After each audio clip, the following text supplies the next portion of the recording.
Hey, how's it going, everybody? It's Jamie. So I just want to talk about money and value in a general discussion very quickly.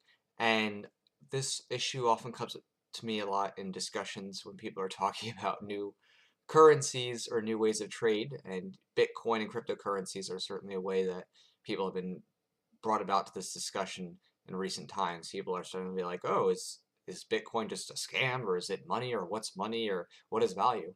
And a lot of the confusion stems from people not understanding what it means to have money or to have a type of liquidity uh, that encourages trade. And the short of it is that all money is, when you break it down to its core function, is it is a function of surplus. Money only exists when there is a surplus past base goods for life. And what that means is that if you go all the way back in human history, back before there were farms, industrialization, and things like that, when people were mostly hunter-gatherers, people were often living moment to moment. And if you're going meal to meal, moment to moment, it's very hard to have anything to trade, really, if whatever you're using is being consumed or it's perishable. People didn't have the ability to store things for a long time.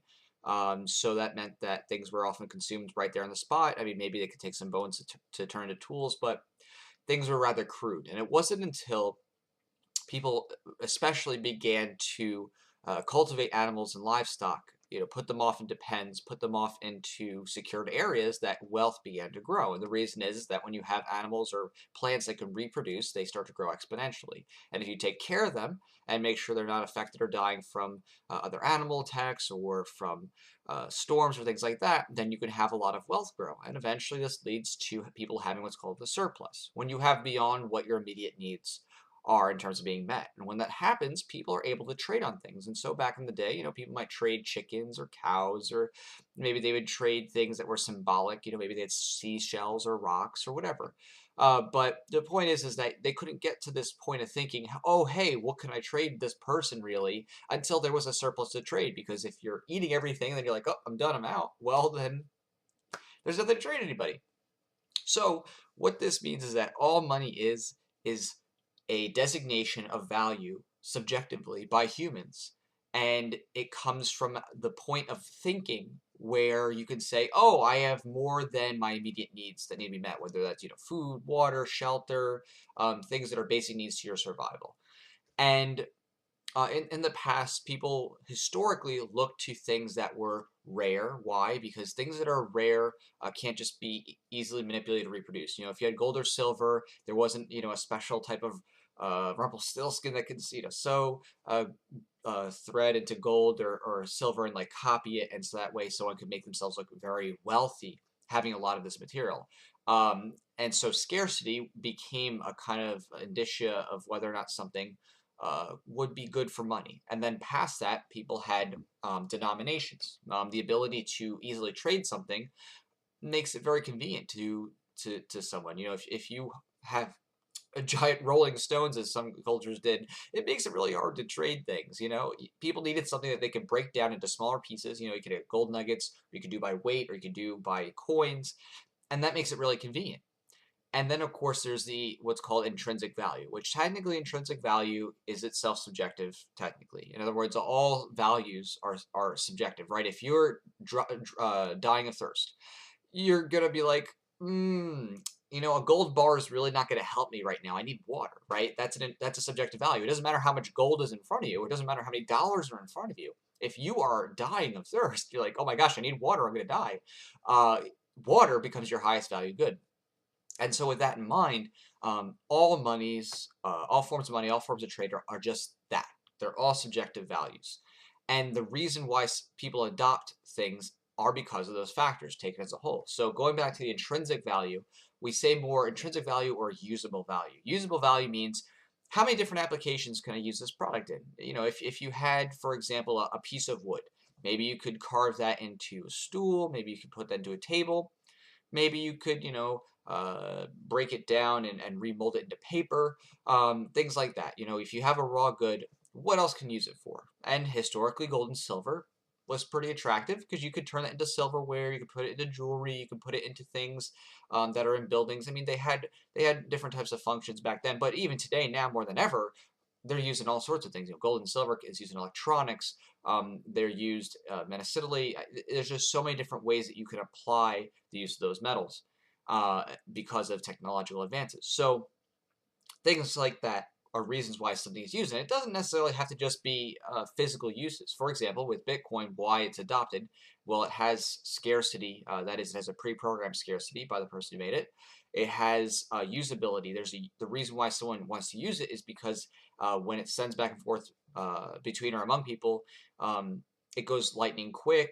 As it gets processed by their users in the system, that is the blockchain, is a little piece of code that's being built onto it and verified, and it does so securely without any middleman taking a fee. And so when it comes to thinking about any sort of currency or any sort of thing that's considered money, just consider it from that point of view. You have to say to yourself, does this have things that fall into the traditional desirability factors of being human? Does it have this kind of built-in scarcity where someone can't just make it and make it? You think about the Federal Reserve and printing paper. One of the issues they face is because they can just print away. Well, when you print something and that's a function of surplus, you're not creating the underlying base wealth. You're not increasing the base wealth. And going back to square one, remember, wealth is created when you have a surplus as to human needs. Wealth goes up exponentially when advances in technology make it easier for those human base needs to be met.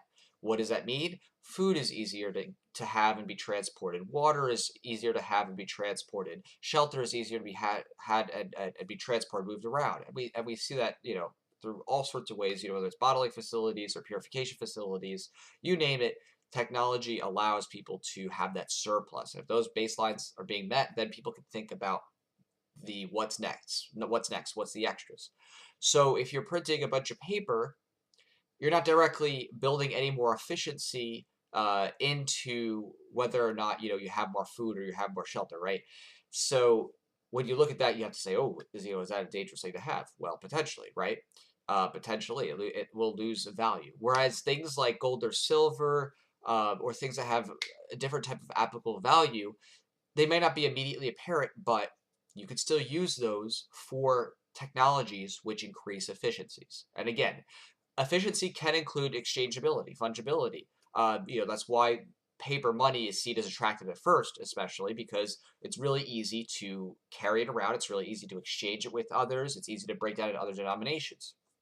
That's great, but then you have to also ask yourself, okay, what about the security aspects and what about balancing with the market demands? And that's where the second you start deviating from things that have historical, proven, accepted value, the subjective value, you start to get into danger zones. So that's where people get nervous about any new country or currency or, a new form of exchange like, getting into focus. Okay. For example, like Bitcoin or any other altcoin. So think about those factors when you analyze any sort of subjective value and think about that for yourself as to why you should subjectively value a medium of exchange. And of course, the volatility of those exchanges. What factors lead into a medium of exchange becoming volatile or whether or not it's secure?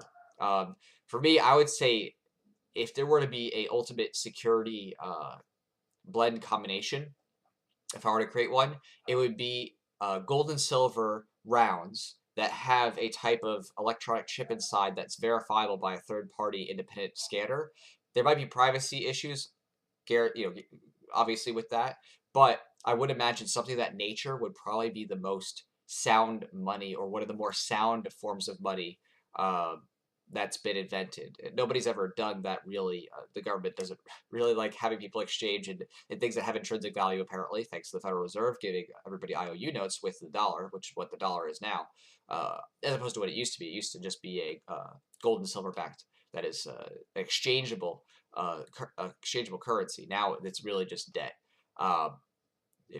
Goodness, if you didn't already know this, the Federal Reserve lends money to the United States Treasury, and it's a perpetual cycle of debt.